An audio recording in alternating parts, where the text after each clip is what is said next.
ഇപ്പം CMA USA qualified ആണല്ലേ? അതെ. ഓക്കെ, എങ്ങനെയുണ്ടായിരുന്നു പ്രൊഫിൻസിലെ ക്ലാസ് സെക്ഷൻസും ഈ ഒരു ജേർണിയും എക്സാംസ് ഒക്കെ? നമ്മുടെ ടോട്ടൽ ജേർണി പറയുന്നത് ഒരു ന്യൂ എക്സ്പീരിയൻസ് ആയിരുന്നു. ഫോർ എക്സാമ്പിൾ ഇപ്പോൾ പ്രൊഫിൻസിൽ നമ്മൾ ജോയിൻ ചെയ്യുമ്പോൾ നമുക്കൊരു പേടി ഉണ്ടാവും. ഒരു പ്രൊഫഷണൽ കോഴ്സ് ഒക്കെ എടുക്കുമ്പോൾ നമുക്ക് ഓട്ടോമാറ്റിക്കലി ഒരു ആങ്സൈറ്റി ഉണ്ടാവും, നമ്മളെ കൊണ്ട് വയ്ക്കുമോ അല്ലെങ്കിൽ നമ്മളിത് പാസ്സാവോ, നമ്മളെ ഫീസ് ഇപ്പൊ ഒരു മിഡിൽ ക്ലാസ് ഫാമിലിയൊക്കെ ആകുമ്പോൾ നമുക്ക് ഫീസ് ഒരുപാട് കൺസേൺ ആയിരിക്കും. സോ ഞാൻ ആദ്യം ജോയിൻ ചെയ്യുമ്പോൾ തന്നെ അതിലായിരുന്നു എനിക്ക് കൂടുതൽ കൺസേൺ ഉണ്ടായിരുന്നത്. നമ്മൾ ജോയിൻ ചെയ്ത് വിത്തിൻ എ ഫ്യൂ ഡേയ്സ് തന്നെ നമുക്ക് അവിടെയുള്ള ഫാക്കൽറ്റി അതേപോലെ തന്നെ പ്രൊഫിൻസിന്റെ മാനേജ്മെന്റ് സപ്പോർട്ടിൽ നമുക്ക് എന്താ എക്സാം എഴുതാനും നമ്മളെ കൊണ്ട് കഴിയുന്നുള്ളൊരു കോൺഫിഡൻസ് ആണ് അതവർ ബിൽഡപ്പ് ചെയ്തത്.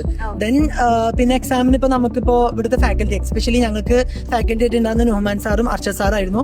അവരുടെ ക്ലാസ് ആണ്. ഞാൻ ഇപ്പൊ എന്റെ ഒരു കസിൻസ് അല്ലെങ്കിൽ ഫ്രണ്ട്സ് ഒക്കെ ആരെങ്കിലും ചോദിച്ചാൽ ഞാൻ പറയാം അവരെവിടെ ഉണ്ടോ അവിടെ പൊക്കോന്ന് പറയാം. കാരണം നമുക്ക് 100% സാറ്റിസ്ഫൈഡ് ആണ്. ഇപ്പൊ അവര് തിയറി ആയാലും അതുപോലെ തന്നെ പ്രാക്ടിക്കൽ നമ്മളിപ്പോ പ്രോബ്ലം എങ്ങനെ സോൾവ് ചെയ്യണ്ടേ, എങ്ങനെ ഒരു എക്സാമിന് അപ്രോച്ച് ചെയ്യണം എന്നൊക്കെ അവരൊരു മെത്തേഡ് നമുക്ക് പക്കായിട്ട് പറഞ്ഞു തന്നിരുന്നു.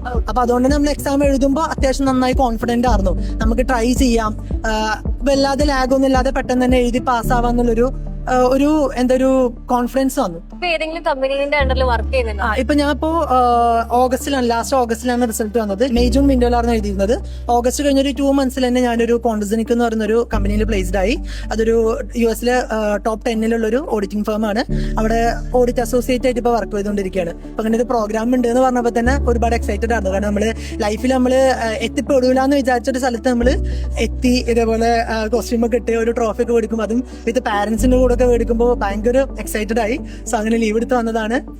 അപ്പൊ അതൊക്കെ ഓക്കെയാണ്. മീൻസ് നമുക്ക് ക്വാളിഫൈഡ് ആയ നമുക്ക് ഒരുപാട് ഓപ്പർച്യൂണിറ്റീസ് ഉണ്ട്. പക്ഷെ അതൊക്കെ എത്തിപ്പെടുന്നുണ്ടെങ്കിൽ നമ്മുടെ ക്വാളിഫിക്കേഷൻ ഉപരി നമുക്ക് കമ്മ്യൂണിക്കേഷൻ സ്കില്ല് പിന്നെ നമുക്ക് ഇൻഡെപ്ത് ആയിട്ടുള്ള നോളജ് ഒക്കെ ഒരുപാട് ഇതാക്കി. അതിനും നമുക്ക് ഫാക്കൽറ്റി ആയാലും ഇപ്പോൾ എല്ലാവരും കുറച്ച് സപ്പോർട്ട് ഉണ്ടായിരുന്നു. മീൻസ് നമ്മൾ എങ്ങനെ ഒരു ഇന്റർവ്യൂവിന് അപ്രോച്ച് ചെയ്യണം, അതുപോലെ തന്നെ എങ്ങനെ നമ്മുടെ ഇതിൽ എത്താന്നൊക്കെ ഉള്ളൊരു മെന്റർഷിപ്പ് കിട്ടിയിരുന്നു. അതായത് പ്രൊഫിൻസ് കുറച്ചും കൂടി സ്മാർട്ട് വർക്ക്സ് ആണ് ചെയ്യുന്നത് അല്ലെ? നമുക്ക് കുറച്ചും കൂടി ടഫസ്റ്റ് ആയിട്ടുള്ള സാധനം കുറച്ചും കൂടി ഈസി ആവാൻ പ്രൊഫിൻസ് ഒരുപാട് ഹെൽപ്പ് ചെയ്യുന്നുണ്ട് അല്ലെ? അതെ.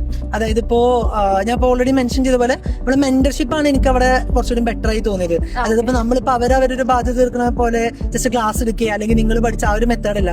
നമ്മൾ ഓരോ സെക്ഷൻസ് പഠിക്കുമ്പോൾ നമ്മുടെ കൂടെ നിന്ന് നമുക്ക് ഇതിൽ എന്ത് ഇമ്പ്രൂവ്മെന്റ് വേണ്ടെന്നൊക്കെ ചോദിച്ച് പക്ക ഒരു ലീഡ് ചെയ്യുന്നുണ്ട്. അതായത് ജസ്റ്റ് ഒരു നമ്മൾ ആ അഡ്മിഷൻ എടുക്കുന്ന ടൈം മാത്രമല്ലാണ്ട് നമ്മൾ സ്റ്റഡീസിലും അതിന് ശേഷം നമ്മളൊരു പ്ലേസ്മെന്റ് ലെവലിലൊക്കെ എന്ത് ചെയ്യുന്നുണ്ട്, ലീഡ് ചെയ്യുന്നതായിട്ട് എനിക്ക് തോന്നുന്നു.